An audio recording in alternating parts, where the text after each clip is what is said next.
வணக்கம். தந்தையின் பாட்காஸ்ட் செய்திகளை வாசிப்பது நான் வைகரை வருணன். முதலில் தலைப்புச் செய்திகளை பார்க்கலாம். நிலச்சரிவு பாதிப்புகளை ஆய்வு செய்ய வரும் 10ஆம் தேதி வயநாடு வருகிறார் பிரதமர் மோடி. பாதிக்கப்பட்ட மக்களை சந்தித்து ஆறுதல் தெரிவிக்கிறார். பொது இடங்களில் தமிழில் பதாகைகள் இருக்க வேண்டும் என்ற உத்தரவை மீறுவோருக்கு அபராத தொகை உயர்வு. அமைச்சர் சாமிநாதன் தகவல். ஜிஎஸ்டி வருவதற்கு முன்பாகவே மாநிலங்கள் காப்பீட்டிற்கு வரி வசூலித்துள்ளது. மருத்துவ மற்றும் ஆயுள் காப்பீட்டு பிரிமியங்களுக்கு 18% ஜிஎஸ்டி வரி விவகாரத்தில் நாடாளுமன்றத்தில் நிதியமைச்சர் நிர்மலா சீதாராமன் ஆவேசம். சந்திரயான் 3 செயற்கைக்கோள் திட்ட விஞ்ஞானிகளுக்கு மத்திய அரசு சார்பில் ராஷ்டிரிய விஞ்ஞான் புரஸ்கார் விருது. இஸ்ரோ தலைவர் சோம்நாத், சந்திரயான் 3 திட்ட இயக்குநர் வீரமுத்துவேல் உள்ளிட்ட 33 பேருக்கு அறிவிப்பு. 100 கிராம் எடை அதிகரிப்பால் பாரிஸ் ஒலிம்பிக்கில் இந்திய மல்யுத்த வீராங்கனை வினேஷ் போகத் தகுதி நீக்கம். இறுதிப் போட்டிக்கு முன்னேறிய நிலையில் பதக்க வாய்ப்பை இழந்ததால் அதிர்ச்சி. வினேஷ் போகத் விவகாரம் தொடர்பாக இந்திய ஒலிம்பிக் சங்க தலைவர் PT உஷாவிடம் தொலைபேசியில் பேசிய பிரதமர் மோடி, கடுமையான எதிர்ப்பை பதிவு செய்யவும் அனைத்து வாய்ப்புகளையும் ஆராய்ந்து வினேஷ் போகத்திற்கு உதவவும் அறிவுறுத்தல். தமிழர்களுக்கு எதிராக கருத்து தெரிவித்த மத்திய அமைச்சர் ஷோபா கரந்தலஜே செய்தியாளர் சந்திப்பை நடத்தி மன்னிப்பு கோரினால் ஏற்கப்படும். சென்னை உயர்நீதிமன்றத்தில் தமிழக அரசு விளக்கம். இலங்கை அதிபர் தேர்தலில் முன்னாள் அதிபர் மஹிந்த ராஜபக்சவின் மகன் நமல் ராஜபக்ச பேட்டி. ஸ்ரீலங்கா பொதுஜன பெரமுன கட்சி அதிகாரப்பூர்வ அறிவிப்பு. இந்தியாவுடனான 3வது ஒருநாள் கிரிக்கெட் போட்டியில் 110 ரன்கள் வித்தியாசத்தில் இலங்கை அபார வெற்றி. 27 ஆண்டுகளுக்கு பிறகு இலங்கையிடம் ஒருநாள் தொடரை இழந்தது இந்தியா. பாரிஸ் ஒலிம்பிக் மகளிர் டேபிள் டென்னிஸ் காலிறுதிப் போட்டி. இந்திய மகளிர் அணி போராடி தோல்வி. பாரிஸ் ஒலிம்பிக் மகளிர் பளு தூக்குதல் போட்டி. 4ஆம் இடம் பிடித்ததால் வெண்கல பதக்கத்தை தவறவிட்டார் இந்திய வீராங்கனை மீராபாய் சானு. இனி விரிவான செய்திகள். நிலச்சரிவு பாதிப்புகளை பார்வையிட பிரதமர் மோடி வரும் சனிக்கிழமை வயநாடு வருகிறார். டெல்லியிலிருந்து தனி விமானம் மூலம் கண்ணூர் விமான நிலையத்திற்கு வருகை தரும் மோடி அங்கிருந்து ஹெலிகாப்டரில் வயநாட்டிற்கு செல்கிறார். அங்கிருந்து பாதிக்கப்பட்ட பகுதிகளுக்கு செல்லும் பிரதமர் மோடி நடைபெற்று வரும் மீட்பு மற்றும் பாதிக்கப்பட்ட மக்களுக்கான நிவாரணப் பணிகளை ஆய்வு செய்வதுடன் பாதிக்கப்பட்ட மக்களை நேரில் சந்தித்து ஆறுதல் கூறவுள்ளார். பிரதமர் மோடியின் வருகைக்காக கல்பற்றா பகுதியில் தற்காலிக ஹெலிகாப்டர் இறங்குதளம் அமைக்கப்பட உள்ளது. முதலமைச்சர் மு.க.ஸ்டாலின் தலைமையில் தமிழக அமைச்சரவைக் கூட்டம் வரும் ஆகஸ்ட் 13ஆம் தேதி நடைபெறவுள்ளது. முதலீடுகளை ஈர்க்க முதல்வர் ஸ்டாலின் அமெரிக்கா செல்லவுள்ள நிலையில் அமைச்சரவைக் கூட்டம் நடைபெறவுள்ளதாக தகவல் வெளியாகியுள்ளது. உலக முதலீட்டாளர் மாநாட்டின் தொடர்ச்சியாக முதலீடுகளை ஈர்க்கும் வகையில் வரும் 27ஆம் தேதி முதலமைச்சர் ஸ்டாலின் அமெரிக்கா செல்லவுள்ளார். ஜிஎஸ்டி வருவதற்கு முன்பாகவே மாநிலங்கள் காப்பீட்டிற்கு வரி வசூலித்துள்ளது என்று நாடாளுமன்றத்தில் நிதியமைச்சர் நிர்மலா சீதாராமன் தெரிவித்தார். ஜிஎஸ்டி கவுன்சிலில் 2 பங்கு உறுப்பினர்கள் மாநிலங்களைச் சேர்ந்தவர்களே உள்ளதாகவும் ஜிஎஸ்டி வரியை நீக்கக் கோரி மாநில அமைச்சர்கள் கவுன்சிலுக்கு என் கடிதம் எழுதவில்லை என்றும் அவர் தெரிவித்தார். மருத்துவ ஆயுள் காப்பீட்டு பிரிமியங்களுக்கு வசூலிக்கப்படும் வரியில் 73-74% மாநிலங்களுக்கே செல்கிறது என்றும் நிர்மலா சீதாராமன் கூறினார். தமிழ்நாடு சாலை திட்டங்களுக்கு இந்த ஆண்டு 5000 கோடி ரூபாய் வழங்கப்படும் என மாநிலங்களவையில் மத்திய அமைச்சர் நிதின் கட்கரி உறுதியளித்தார். மாநிலங்களவையில் பேசிய திமுக MP ராஜேஷ்குமார், 2023-24ஆம் ஆண்டிற்கான திட்டத்தில் தமிழ்நாட்டிற்கு சாலை திட்டங்களுக்கு ஒதுக்கப்பட்ட 657.53 கோடி ரூபாய் போதுமானது இல்லை என்றார். தமிழ்நாட்டிற்கு அனுமதிக்கப்பட்ட தொகையாக சுமார் 2000 கோடி ரூபாயை நடப்பு நிதியாண்டில் எந்த குறையும் காலதாமதமும் இல்லாமல் மத்திய அரசு ஒதுக்க கேட்டுக்கொண்டார். இதனைத் தொடர்ந்து பேசிய மத்திய அமைச்சர் நிதின் கட்கரி, நெடுஞ்சாலைத்துறைக்கு நிதி வழங்குவதில் நாங்கள் எந்தவித வரையறையும் வைத்திருக்கவில்லை என்றார். 2000 கோடி அல்ல 5000 கோடி ரூபாயை கூட ஒதுக்க நாங்கள் தயாராக இருக்கிறோம் என்று நிதின் கட்கரி கூறினார். பொது இடங்களில் தமிழில் பதாகைகள் இருக்க வேண்டும் என்ற உத்தரவை மீறுவோருக்கு அபராத தொகை உயர்த்தப்பட்டுள்ளதாக அமைச்சர் சாமிநாதன் தெரிவித்துள்ளார். சென்னையில் செய்தியாளர்களை சந்தித்த அவர், தமிழ் வளர்ச்சி மற்றும் தொழிலாளர் நலத்துறைகள் நடவடிக்கை எடுக்கும் எனவும் அவர் கூறினார்.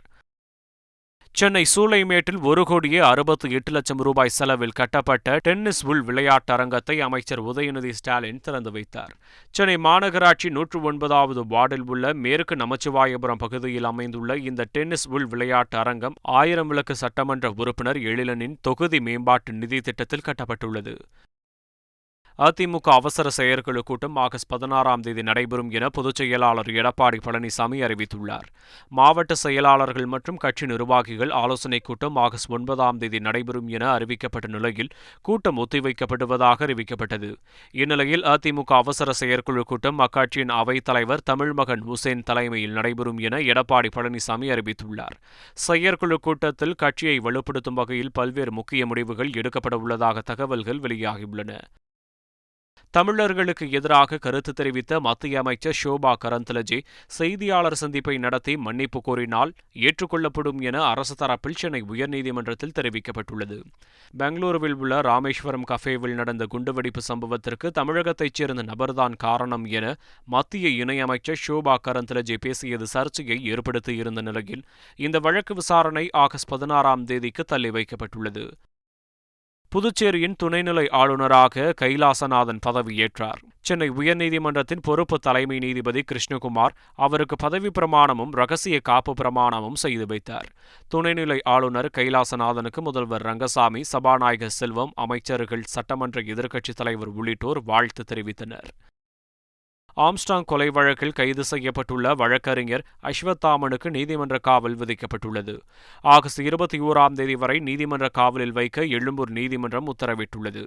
ஆம்ஸ்ட்ராங் கொலை வழக்கில் ரவுடி நாகேந்திரனின் மகன் அஸ்வத்தாமன் தனிப்படை போலீசாரால் கைது செய்யப்பட்டார். போலீஸ் காவலில் உள்ள அருள் கொடுத்த தகவலின் பேரில் அஸ்வத்தாமன் கைது செய்யப்பட்டது குறிப்பிடத்தக்கது.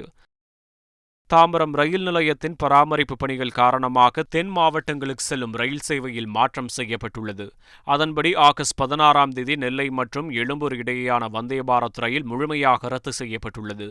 மேலும் நெல்லை, பொதிகை மற்றும் கன்னியாகுமரி ஆகிய விரைவு ரயில்கள் 16 மற்றும் 17 ஆகிய தேதிகளில் எழும்பூருக்கு பதிலாக செங்கல்பட்டிலிருந்து புறப்படும்.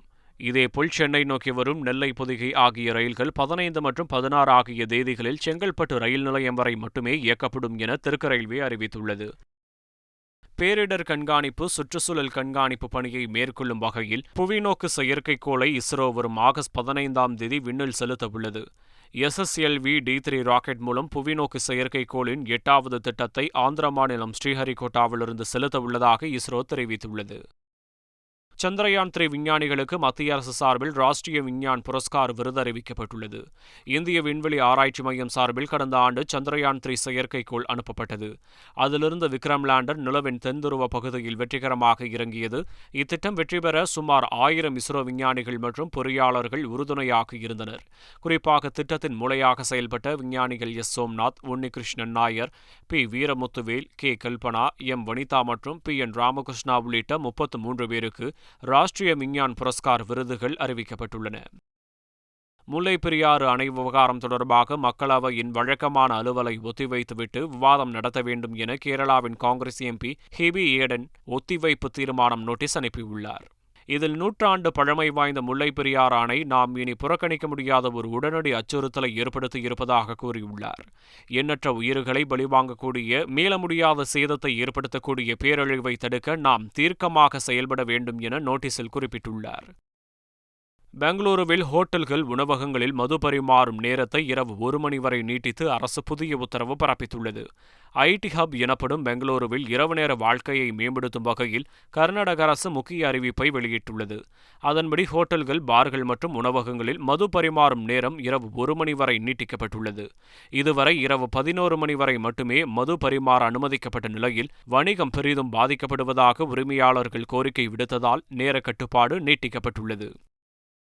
இலங்கை அதிபர் தேர்தலில் பொதுஜன பெரமுனவின் தேசிய அமைப்பாளர் நமல் ராஜபக்ச கட்சியின் அதிபர் வேட்பாளராக அறிவிக்கப்பட்டுள்ளார். செப்டம்பர் மாதம் 21ஆம் தேதி இலங்கையில் அதிபர் தேர்தல் நடைபெறவுள்ளது. தற்போதைய அதிபர் ரணில் விக்ரமசிங்க, எதிர்க்கட்சித் தலைவர் சஜித் பிரேமதாசா, தேசிய மக்கள் சக்தியின் நாடாளுமன்ற MP அனுரகுமார திசாநாயக்க உள்ளிட்ட 17 பேர் தேர்தலில் களமிறங்க உள்ளது குறிப்பிடத்தக்கது. வங்கதேசத்தில் அனைத்து தரப்பினரும் நிதானமாகவும் அமைதியாகவும் இருக்க வேண்டும் என ஐநா பொதுச் செயலாளர் கேட்டுக் கொண்டுள்ளார். செய்தியாளர்களிடம் பேசிய ஐநா துணை செய்தி தொடர்பாளர் ஃபர்ஹான் ஹக், வங்கதேச மக்களுடன் ஐநா நிற்பதாகவும் அவர்களது மனித உரிமை காக்கப்பட வேண்டும் என விரும்புவதாகவும் தெரிவித்தார். மேலும் அங்கு நடந்த வன்முறைகள் குறித்த வெளிப்படையான, சுதந்திரமான, பாரபட்சமற்ற விசாரணை தேவை என்றும் அவர் கூறினார். இஸ்ரேல் ராணுவத்தால் பாலஸ்தீனிய கைதிகள் பலாத்காரம் செய்யப்பட்டதாக வெளியான தகவல் கவலை அளிப்பதாக அமெரிக்கா தெரிவித்துள்ளது. பாலஸ்தீனிய கைதிகளை இஸ்ரேல் ராணுவத்தினர் பலாத்காரம் மற்றும் சித்திரவதை செய்வதாக வீடியோக்கள் வெளியான நிலையில் அதற்கு அமெரிக்க வெள்ளை மாளிகை கவலை தெரிவித்துள்ளது. ஆனால் பலாத்கார குற்றச்சாட்டுக்கு இஸ்ரேல் ராணுவம் மறுப்பு தெரிவித்துள்ளது. ஒலிம்பிக் தொடரின் மல்யுத்த போட்டியில் குறிப்பிட்ட எடையை விட 100 கிராம் அதிகமாக இருந்ததால் இறுதிப் போட்டியிலிருந்து இந்திய வீராங்கனை வினேஷ் போகத் தகுதி நீக்கம் செய்யப்பட்டுள்ளார். இதுகுறித்து எக்ஸ் தள பக்கத்தில் பதிவிட்டுள்ள முதலமைச்சர் ஸ்டாலின், தனது உறுதி மற்றும் குறிப்பிடத்தக்க பயணத்தின் மூலம் லட்சக்கணக்கான இந்திய பெண்களுக்கு முன் உதாரணமாக வினேஷ் போகத் விளங்குவதாக தெரிவித்துள்ளார். மேலும் இந்த பின்னடைவு வினேஷின் சாதனை மற்றும் மனோதிடத்தை ஒருபோதும் குறைக்க முடியாது எனவும் அவர் குறிப்பிட்டுள்ளார். பாரிஸ் ஒலிம்பிக்கில் தகுதி நீக்கம் செய்யப்பட்டுள்ள இந்திய மல்யுத்த வீராங்கனை வினேஷ் போகத்திற்கு பிரதமர் மோடி ஆறுதல் கூறியுள்ளார். எக்ஸ் தளத்தில் பதிவிட்டுள்ள அவர், வினேஷ் போகத் சாம்பியன்களின் சாம்பியன் என்றும் ஒவ்வொரு இந்தியருக்கும் உத்வேகம் அளிக்கக்கூடியவர் என்றும் தெரிவித்துள்ளார். அதேபோல் மல்யுத்த வீராங்கனை வினேஷ் போகத் ஒலிம்பிக் இறுதிப் போட்டியிலிருந்து தகுதி நீக்கம் செய்யப்பட்டதை எதிர்த்து இந்திய ஒலிம்பிக் சங்கம் மேல்முறையீடு செய்ய வேண்டும் என ராகுல் காந்தி தெரிவித்துள்ளார். இந்த நிலையில் வினேஷ் போகத் தகுதி நீக்கம் செய்யப்பட்டது மிகவும் அதிர்ச்சியளிப்பதாக இந்திய ஒலிம்பிக் சங்க தலைவர் PT உஷா கூறியுள்ளார். இந்திய ஒலிம்பிக் சங்கம் வினேஷ் போகத்திற்கு முழுமையான ஆதரவை வழங்கும் என்றும் அனைத்து மருத்துவ உதவிகளும் வினேஷிற்கு செய்யப்படுவதாகவும் அவர் தெரிவித்துள்ளார். இந்தியாவிற்கு எதிரான இருதரப்பு ஒருநாள் கிரிக்கெட் தொடரை 27 ஆண்டுகளுக்கு பின் இலங்கை கைப்பற்றியுள்ளது. இந்தியா இலங்கை அணிகள் மோதிய 3வது மற்றும் இறுதி ஒருநாள் போட்டியில் முதலில் பேட் செய்த இலங்கை அணி 50 ஓவர்களில் 7 விக்கெட்டுகள் இழப்பிற்கு 248 ரன்கள் சேர்த்தது.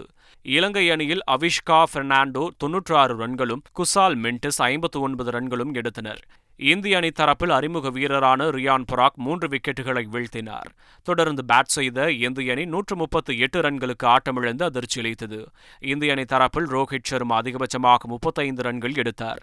இதன் மூலம் 110 ரன்கள் வித்தியாசத்தில் வெற்றி பெற்ற இலங்கை ஒருநாள் கிரிக்கெட் தொடரை 2-0 என்ற கணக்கில் கைப்பற்றியது. பாரிஸ் ஒலிம்பிக் மகளிர் பளுதூக்குதல் போட்டியில் இந்திய வீராங்கனை மீராபாய் சானு 4ஆம் இடம் பிடித்தார். மகளிர் 49 கிலோ எடைப்பிரிவு பளுதூக்குதல் போட்டியில் பங்கேற்ற மீராபாய் சானு மொத்தமாக 198 கிலோ பளுவை தூக்கினார். இதன் மூலம் 4ஆம் இடம் பிடித்த மீராபாய் சானு வெண்கலப் பதக்கத்தை தவறவிட்டார். கடந்த டோக்கியோ ஒலிம்பிக்கில் வெள்ளி வென்ற மீராபாய் சானு தற்போது பதக்கம் வெல்லாதது ரசிகர்களுக்கு ஏமாற்றத்தை ஏற்படுத்தியுள்ளது. பாரிஸ் ஒலிம்பிக் மகளிர் டேபிள் டென்னிஸ் காலிறுதிப் போட்டியில் இந்திய மகளிர் அணி தோல்வியடைந்தது. காலிறுதி ஆட்டத்தில் ஸ்ரீஜா அகுலா, மணிகா பத்ரா, அர்ச்சனா கமத் ஆகியோர் அடங்கிய இந்திய அணி ஷான் யுயான், அனன் ஆகியோர் அடங்கிய ஜெர்மனி அணியிடம் மோதியது.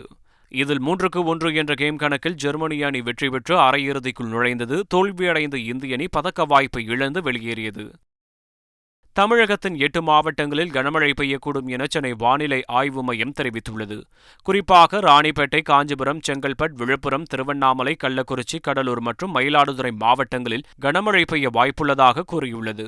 இன்று முதல் 13ஆம் தேதி வரை தமிழகத்தில் ஒரு சில இடங்களில் லேசான முதல் மிதமான மழை பெய்யக்கூடும் என குறிப்பிட்டுள்ளது.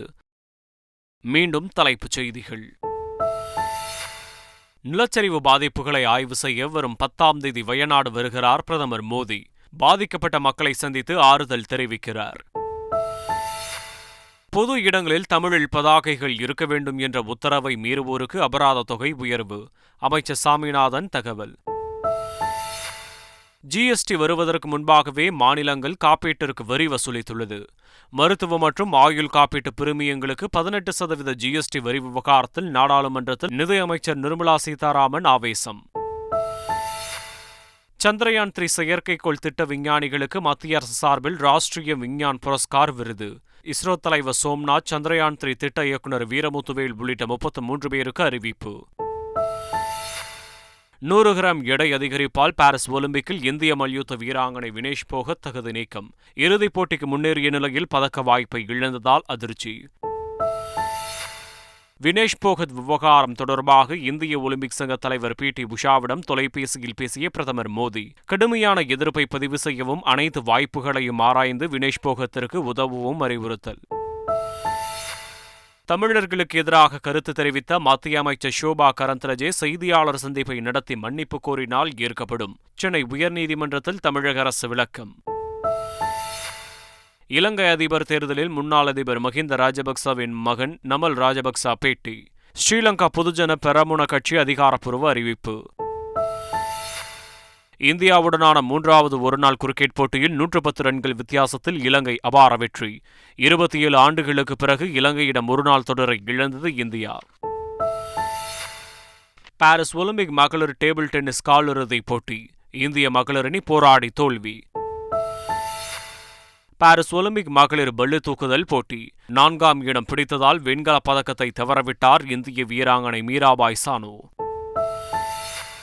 இத்துடன் பாட்காஸ்ட் செய்திகள் நிறைவு பெறுகின்றன. வணக்கம்.